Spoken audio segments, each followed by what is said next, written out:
নগৰবেৰাত 5 দিনীয়া কাৰ্যসূচীৰে আৰম্ভ হৈছে 88 সংখ্যক আঞ্চলিক ৰাস মহোৎসৱ।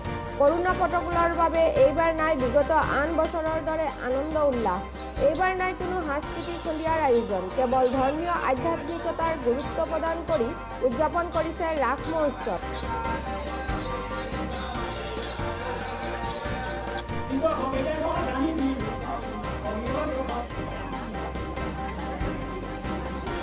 নগৰপাৰাৰ পৰা শ্বাহৰুল আমিনৰ ৰিপৰ্ট, প্ৰতিফলন লাইভ।